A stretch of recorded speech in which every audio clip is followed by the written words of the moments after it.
How and why did the United States take over Venezuela? This has been years in the making, but things really ramped up about 12 months ago. Before we get to the reasons, let's go back to January 2025. On January 20, Trump signs an executive order expanding the definition of foreign terrorist organizations to include criminal groups and drug cartels. Among those named is Tren de Aragua, a Venezuelan street gang. Trump claims the Maduro government is working with this gang to traffic drugs and illegal migrants into the US, but US intelligence agencies are skeptical. The following month, Trump creates a sort of legal cover to expand his crackdown on Venezuela by officially designating these 8 Latin American crime organizations as foreign terrorist groups. For crime rings, this is almost unheard of. Fast forward to September 2. The White House posts this video saying it's of an American aircraft destroying a drug smuggling vessel that left Venezuela. This is the administration's first strike. 11 people on the boat are killed. Venezuela denies the boat was involved in trafficking. A month later, Trump declares the US is officially in an armed conflict with Venezuelan drug rings.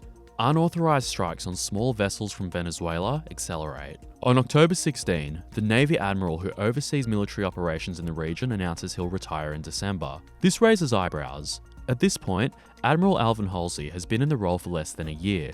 Such postings typically last 3 or 4 years. The following week, Defense Secretary Pete Hegseth orders the US military's most advanced aircraft carrier, the USS Gerald R. Ford, to the region. By the start of November, a dozen strikes have been launched. More than 50 people are dead. International leaders call for an investigation.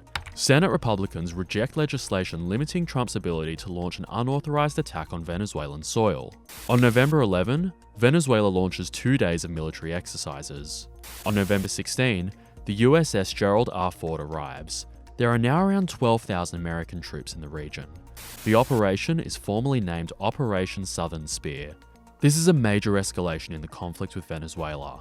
On December 10, the US seizes an oil tanker that's just left Venezuelan waters. We've just seized a tanker on the coast of Venezuela, large tanker, very large. Largest one ever seized, actually. And other things are happening. The Trump administration accuses it of supporting terrorist organizations under its expanded definition. The Venezuelan government calls it blatant theft. At the same time, lawmakers demand the release of the unedited September 2 strike footage, but the administration refuses. Of course, we're not going to release a top secret, full unedited video of that to the general public. Hask and Sask and appropriate committees will see it, but not the general public. Instead, Trump orders a blockade of all sanctioned oil tankers entering or leaving Venezuela until Venezuela returns oil, land, and assets to the US. The strikes continue. On December 30, it's reported the CIA was behind the drone strike at a Venezuelan docking area believed to be used by drug cartels. This is the first known direct operation on Venezuelan soil. The next day, the US imposes sanctions on 4 companies operating in Venezuela's oil sector. 4 additional oil tankers are designated as blocked property. Early morning on January 3, Caracas is rocked by multiple explosions. Mierda, what the f***? Trump confirms the US has bombed Venezuela. Maduro and his wife are captured and flown to New York, where they will be charged with weapon and drug offenses. Trump vows to run the country until there is a proper transition of power. We're going to stay until such time as we're going to run it, essentially, until such time as a proper transition can take place.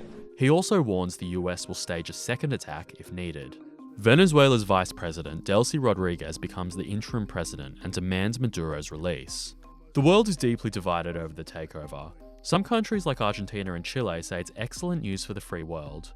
But Venezuela's allies, Russia, China, Iran, Colombia, Brazil, Cuba, all come out slamming the Trump administration.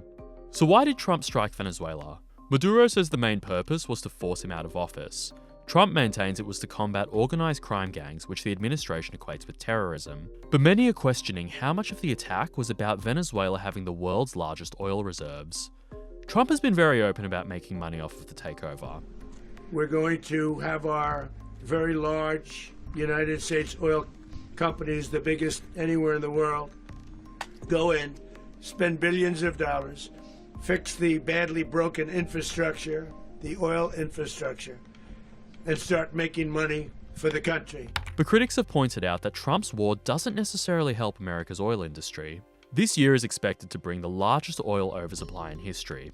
If Venezuela pumps more oil, global supply rises even further and prices go down. Some American oil firms may still profit from Venezuela, but it's a risky venture. Maybe it was about oil. Maybe it was about toppling a socialist regime. Maybe it was just a show of power. Either way, it's a global game changer.